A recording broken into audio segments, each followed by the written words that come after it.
Seorang janda cantik dan kaya raya sengaja berpura-pura lumpuh, lalu menjatuhkan diri di tepi jalan, hanya ingin mencari sesuatu yang jauh lebih berharga dari harta, yaitu cinta sejati. Akankah dia menemukan seseorang yang membawakan cinta sejati padanya? Sebelum kisah ini dimulai, saya mohon keikhlasan teman-teman untuk like. Saya doakan Anda semua sehat, panjang umur, dan dilancarkan rezekinya. Mari kita mulai ceritanya. Yasmin duduk di ruang keluarga rumahnya yang mewah, dingin karena AC menyala. Tatapannya kosong mengarah ke pintu kaca yang terbuka ke taman belakang. Usianya baru 30 tahun, tapi telinganya sudah terlalu sering mendengar pertanyaan klise dari keluarga. Kapan nikah? Seolah menjadi salam wajib setiap kali berkumpul. Sayangnya, perjalanan cintanya selalu berakhir pahit. Pria yang datang, ujungnya berkhianat, ada yang tega berselingkuh, ada yang hanya memanfaatkan hartanya, bahkan ada yang menghilang tanpa kabar. Yang terakhir, ia ditinggalkan hanya lewat sebuah pesan singkat. Luka itu masih menancap dalam hatinya. Malam itu, sambil mengaduk es teh, Yasmin memandang bayangannya sendiri di cermin besar ruang tamu. Kalau aku terus begini, takkan pernah ada yang benar-benar tulus, gumamnya. Dari situ, ide gila terlintas. Ia akan berpura-pura lumpuh, duduk di kursi roda, lalu menjatuhkan diri di jalan sepi. Rencananya, jika ada seorang pria yang menolongnya tanpa merasa jijik, bahkan setelah tahu ia janda lumpuh, berarti pria itu mungkin sungguh tulus. Kalau dia nggak lari, aku nikahin, katanya sambil tersenyum nakal. Keesokan harinya, ia memesan kursi roda lipat secara online. Ia juga membeli dress mini hijau tipis, memastikan tetap terlihat menarik meski dalam perannya nanti. Sore itu, ia berlatih menggerakkan kursi roda di halaman rumah. Meski terasa sulit, Yasmin bersikeras melanjutkan. Baginya, ini adalah cara menguji ketulusan cinta. Orang tuanya sama sekali tak tahu. Mereka hanya mengira Yasmin sibuk bekerja. Ia memang sengaja menyimpan rencana ini rapat-rapat. Hari yang ditunggu pun tiba. Di sebuah jalan yang cukup sepi, meski sesekali masih ada orang lewat, Yasmin mendorong kursi rodanya pelan, pura-pura kesulitan. Napasnya sengaja dibuat terengah-engah, lalu bruk, ia menjatuhkan diri ke aspal. Kursi rodanya terguling. Beberapa orang hanya melirik, lalu berlalu begitu saja. Yasmin menahan malu menggigit bibirnya. Hingga akhirnya, seorang pria berkaos lusuh berjalan cepat mendekat. "Mbak, nggak apa-apa," suaranya serak tapi terdengar tulus. Yasmin mendongak. Di bawah cahaya sore, ia menatap sepasang mata yang menatapnya tanpa berpaling. Wajah pria itu tak setampan model iklan, tapi ada ketenangan langka di sana. Kaosnya lusuh, celananya agak kotor, dan bau keringat samar tercium. Namun sorot matanya fokus padanya, bukan pada kursi roda. Aku nggak apa-apa." Yasmin mencoba tetap dalam perannya. Ia berusaha bangkit, pura-pura gagal. "Aku nggak bisa berdiri." Pria itu sigap mengulurkan tangan. "Sini, saya bantu. Kursinya saya betulkan dulu ya." Tangannya gesit menegakkan kursi roda, lalu dengan hati-hati mengangkat Yasmin kembali duduk. Gerakannya mantap, tidak kasar. "Nama saya Andi," ucapnya singkat. "Yasmin," jawabnya sambil tersenyum tipis. "Maaf sudah merepotkan." Andi menggeleng. "Kebetulan saya lewat saja. Mbak tinggal di sekitar sini?" Yasmin mengangguk pelan, tapi tidak menyebutkan rumah aslinya yang hanya berjarak 2 kilometer. "Iya, sendirian. Suami saya sudah meninggal." Biasanya, kalimat itu cukup untuk membuat pria mundur. Namun Andi hanya mengangguk tanpa ekspresi jijik atau kasihan berlebihan. "Kalau begitu biar saya antar sampai rumah. Bahaya kalau sendirian di jalan." Yasmin tertegun. Rencananya hanya untuk menguji, bukan benar-benar dibawa pulang pria asing. Tapi tatapan Andi terlalu tulus untuk ditolak. "Baik, tapi cukup sampai depan komplek ya." Sepanjang perjalanan, Andi mendorong kursi roda tanpa banyak bicara. Sesekali ia bertanya apakah Yasmin nyaman, apakah rodanya terlalu berat. Tidak ada rayuan murahan, tidak ada tatapan tak pantas. Sesampainya di depan komplek, Yasmin berkata, "Terima kasih banyak Andi, kalau mau kita bisa ketemu lagi." Andi menatapnya lama, lalu tersenyum kecil. "Boleh, saya kerja dekat sini, jadi gampang." Yasmin pura-pura tenang, padahal hatinya berdebar aneh. Ada sesuatu dari pria itu yang berbeda. Namun, ia juga merasa Andi menyimpan rahasia yang belum bisa ia mengerti. Sejak hari itu, bayangan Andi terus menempel di pikirannya. Pria itu benar-benar berbeda dari kebanyakan. Tidak ada tatapan meremehkan, tidak ada basa-basi palsu, hanya sikap sederhana yang entah kenapa membuat hati Yasmin tenang. Keesokan harinya, Yasmin duduk di mobil pribadinya, kali ini tanpa kursi roda. Ia sengaja memantau dari jauh, ingin tahu siapa sebenarnya Andi. Dari informasi singkat kemarin, ia hanya tahu Andi bekerja dekat situ, tapi tidak jelas di mana. Ia menunggu di ujung jalan komplek. Tak lama, Andi lewat mengenakan kemeja tipis dan celana kain. Penampilannya rapi, meski jelas bukan pria kantoran. Yasmin menyalakan mobil pelan, membuntutinya. Andi berjalan ke sebuah toko material kecil di pinggir jalan besar. Yasmin memarkir mobil agak jauh, memperhatikan. Andi tampak mengangkat tumpukan semen, berbincang sebentar dengan pemilik toko. Keringat menetes di pelipisnya, namun ia bekerja tanpa keluhan. Jadi dia hanya pekerja toko? Gumam Yasmin, terkejut. Bukan masalah status pekerjaan, hanya saja ia tak menyangka pria setenang itu menjalani hidup dengan kerja seberat ini. Siang itu, Andi keluar dari toko material lalu berjalan ke arah warung makan sederhana di sebelahnya. Yasmin yang sejak tadi memperhatikan, memberanikan diri turun dari mobil. Ia masih ingin melanjutkan ujian kecilnya. Dengan kursi roda, ia mendorong tubuhnya pelan ke arah warung. Saat melihatnya, Andi tampak terkejut. "Mbak Yasmin, kok bisa di sini?" Yasmin tersenyum manis. "Lagi keluar beli makan. Kebetulan ketemu." Andi mengangguk lalu mempersilakannya duduk di meja yang sama. "Mau saya pesankan?" tanyanya ramah. Percakapan pun mengalir sederhana. Yasmin menanyakan pekerjaannya, dan Andi menjawab tanpa keraguan. "Saya kerja di toko material. Gajinya nggak besar, tapi cukup buat hidup." Jawaban itu membuat Yasmin terdiam cukup lama. Dalam hatinya muncul keraguan. Bagaimana jika pria sederhana yang tulus ini justru membuatnya jatuh hati, sementara kehidupan mereka sangat berbeda? Ketika pulang, sesuatu membuat Yasmin terkejut. Dari dompet Andi, ia sempat melihat selembar foto perempuan muda terselip. Wajahnya asing, namun tatapannya hangat. Yasmin langsung merasa misteri Andi baru saja dimulai. Sepanjang perjalanan, pikirannya dipenuhi bayangan foto itu. Siapa perempuan muda di dompetnya? Senyum pada foto itu begitu hangat, seperti menyimpan kenangan manis. Malamnya Yasmin duduk di teras sambil memainkan gelas teh. Siapa dia? Pacar, istri, atau tunangan? Gumamnya. Jika benar Andi masih terikat dengan orang lain, maka semua rencana uji ketulusan ini hanya akan berakhir sia-sia. Keesokan harinya, Yasmin kembali ke toko material dengan alasan membeli pot bunga. Ia tetap datang dengan kursi roda, menjaga perannya sebagai janda lumpuh. Andi menyambut hangat, membantu memilih barang. Tiba-tiba, Yasmin memberanikan diri bertanya, "Foto perempuan di dompetmu itu siapa?" Andi sempat terdiam, lalu tersenyum samar. "Oh, itu adik saya, namanya Rara." Jawaban itu melegakan, tapi sekaligus menimbulkan tanda tanya baru. "Adik? Lalu mengapa fotonya selalu dibawa?"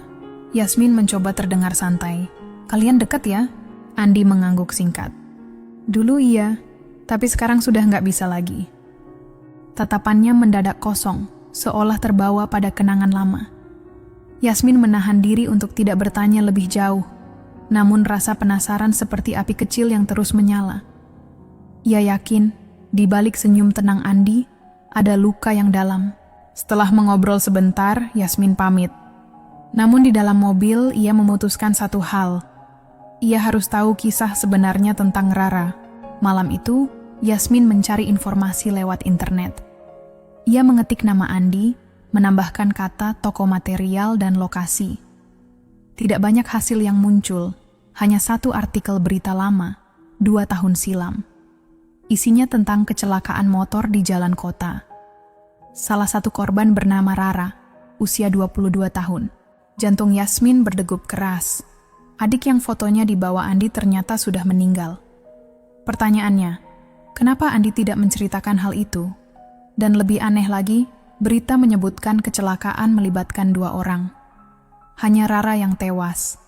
Lalu siapa orang kedua yang selamat? Keesokan paginya, Yasmin kembali mendatangi toko material, kali ini tanpa alasan membeli apapun. Ia hanya ingin bicara. Ia mengenakan dress biru muda, rambutnya diikat setengah, dan duduk di kursi roda di depan toko menunggu Andi selesai menata barang. Saat melihatnya, Andi agak terkejut. Pagi-pagi sudah nongol aja. Ada yang bisa saya bantu, Mbak? Bukan mau beli, cuma mau ngobrol. Kalau nggak ganggu, jawab Yasmin berusaha santai. Andi ragu sejenak, lalu duduk di bangku kayu di hadapannya. Mereka berbincang ringan soal cuaca, pekerjaan, hingga makanan favorit. Yasmin sengaja mengarahkan percakapan ke keluarga. Akhirnya Andi berkata lirih, "Aku cuma punya satu adik namanya Rara. Kami dulu sangat dekat, tapi 2 tahun lalu dia kecelakaan." Yasmin menahan napas. "Aku turut berduka." Andi menatap jauh ke jalan. "Hari itu aku yang bawa motornya." Ucapan itu membuat Yasmin terdiam kaku. "Jadi mau kamu selamat?" "Iya. Dan sejak saat itu aku nggak pernah bisa maafin diriku sendiri. Makanya aku selalu bawa fotonya. Supaya aku ingat, ada orang yang gagal aku jaga." Suaranya lirih, penuh penyesalan. Yasmin merasakan sesak di dada. Andi bukan hanya pria sederhana, ia juga pria yang memikul rasa bersalah besar. "Mungkin itu bukan salahmu sepenuhnya," ucap Yasmin pelan. Andi tersenyum pahit. "Kalau aku nggak ngajak dia pergi waktu itu, dia masih hidup." Hening sejenak menyelimuti mereka. Yasmin ingin meringankan beban Andi, namun ia sadar dirinya juga tengah berbohong dengan identitas palsu. Saat pamit, Andi menatapnya lama. "Mbak Yasmin, saya nggak tahu kenapa, tapi rasanya kita sama-sama punya beban yang nggak semua orang bisa mengerti." Kalimat itu menghantam Yasmin. Ia sadar, bila terus mendekat, cepat atau lambat kebohongannya akan terbongkar. Tapi anehnya, hatinya justru ingin tetap berada di sisi Andi. Hari-hari selanjutnya, Yasmin semakin sering bertemu Andi. Mereka mulai terbiasa sarapan bersama di warung kecil dekat toko material. Obrolan yang awalnya kaku kini terasa akrab. Namun, setiap kali Andi mendorong kursi rodanya, Yasmin selalu diliputi rasa bersalah.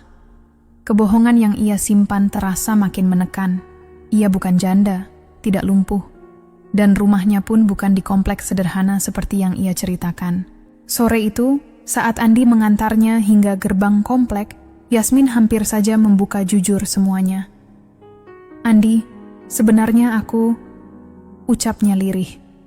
Namun sebelum sempat melanjutkan, ponsel Andi berdering. Ia segera mengangkat, wajahnya berubah tegang. "Maaf Mbak, saya harus pergi. Ada urusan penting." Tanpa penjelasan panjang, Andi berlari meninggalkannya. Yasmin terpaku. Nada panik dalam suara Andi begitu asing, belum pernah ia dengar sebelumnya. Malam itu, Yasmin tidak bisa tidur. Pikirannya terus bertanya-tanya. Apa yang membuat Andi begitu tergesa-gesa? Ia mencoba menghubunginya, tapi nomor Andi tidak aktif. Keesokan harinya, Andi tak terlihat di toko material. Rasa penasaran memaksa Yasmin bertindak. Ia keluar rumah tanpa kursi roda, menyamar dengan kacamata hitam dan topi. Setibanya di toko material, ia bertanya pada pemiliknya. "Bu, Andi nggak masuk ya?" Pemilik toko menggeleng. "Dia izin 3 hari, katanya ada urusan keluarga." Jawaban itu membuat Yasmin bingung. Setahunya, keluarga Andi sudah tak ada lagi setelah Rara meninggal. Lalu siapa yang ia temui? Sore harinya, Yasmin melihat Andi dari kejauhan di sebuah rumah sakit kecil. Ia membawa tas besar, masuk lewat pintu belakang. Yasmin menunggu hampir 1 jam, namun Andi tak kunjung keluar. Pikirannya kalut. Apakah Andi juga menyimpan rahasia, sama seperti dirinya? Ia memutuskan untuk tetap menunggu. 1 jam berlalu, lalu 2 jam. Ketika Yasmin hampir menyerah, pintu belakang akhirnya terbuka. Andi keluar sambil mendorong kursi roda. Di kursi itu, duduk seorang perempuan muda berusia sekitar 20-an. Rambutnya panjang tergerai, wajah pucat, tangannya lemah di pangkuan. Yasmin terperanjat. Andi berbincang pelan dengan seorang perawat, lalu mendorong perempuan itu menuju sebuah mobil tua. Dengan sabar, ia membantu sang perempuan naik, memasangkan sabuk pengaman, lalu mengemudi pergi. Tanpa berpikir panjang, Yasmin mengikuti dari jauh. Mobil itu melaju ke arah pinggiran kota, berhenti di sebuah rumah sederhana. Andi menuntun perempuan itu masuk. Yasmin menunggu setengah jam sebelum berani mendekat. Dari celah tirai jendela yang sedikit terbuka, ia mengintip. Di dalam, perempuan itu terbaring di ranjang. Andi duduk di sampingnya, menyuapkan makanan dengan hati-hati. Wajahnya lembut, penuh kasih sayang. Yasmin merasakan sesak menusuk dada. Siapa dia? Pacar? Istri? Atau orang yang ia rawat? Batinnya. Tiba-tiba perempuan itu tersedak. Andi sigap menepuk punggungnya, lalu menggenggam tangannya erat. Tenang, Sinta. Aku di sini, ucapnya lirih. Nama itu menghantam telinga Yasmin. Sinta. Dengan langkah gemetar, Yasmin mundur dan kembali ke mobil. Ia tak tahu harus merasa apa, cemburu, marah, atau sekadar bingung. Di satu sisi, ia merasa Andi menyembunyikan sesuatu darinya. Tapi di sisi lain, ia sadar dirinya pun sama-sama berbohong. Malam itu, Yasmin duduk di kamar, menatap kursi roda yang selama ini menjadi alat sandiwara. Untuk pertama kalinya, ia benar-benar ragu. Jika Andi tahu kebenarannya, apakah ia masih mau menerima? Dan siapa sebenarnya Sinta di hidup Andi? Esok paginya, Yasmin datang ke toko material lebih awal. Ia mengenakan dress putih sederhana, tetap duduk di kursi roda agar perannya tidak goyah. Tak lama, Andi tiba dengan wajah lelah, matanya sembab. Pagi, Andi, sapa Yasmin dengan senyum. Pagi, Mbak Yasmin, jawabnya singkat sambil menata barang. Yasmin menunggu hingga toko agak sepi, lalu mendekat. Kemarin, aku lihat kamu di rumah sakit, ucapnya pelan. Andi terdiam lalu menatap tajam. Kamu ngikutin aku? Yasmin menelan ludah. Aku cuma khawatir. Siapa perempuan itu? Ekspresi Andi melunak meski suaranya berat. Dia Sinta, orang penting buat aku. Penting? Seperti apa? Desak Yasmin. Andi menarik napas panjang, lalu duduk di bangku kayu. Sinta tunanganku. 2 tahun lalu dia juga mengalami kecelakaan. Sama seperti Rara. Bedanya, Sinta selamat. Tapi sejak itu dia nggak bisa berjalan dan sulit bicara. Kata-kata itu membuat Yasmin membeku. Kini ia sadar, bahkan sebelum dirinya muncul, Andi sudah punya seseorang yang ia jaga sepenuh hati. Andi merawat Sinta seorang diri. Keluarganya sudah lama pindah ke luar negeri dan jarang sekali memberi kabar. Aku nggak bisa meninggalkan dia, ujar Andi lirih. Yasmin mencoba tersenyum, meski hatinya terasa sesak. Kamu luar biasa, ucapnya pelan. Namun Andi hanya menggeleng. Aku cuma sedang menebus kesalahan. Kalau waktu itu aku lebih berhati-hati, Rara dan Sinta nggak akan bernasib seperti ini. Ucapan itu membuat Yasmin makin yakin. Andi adalah lelaki setia.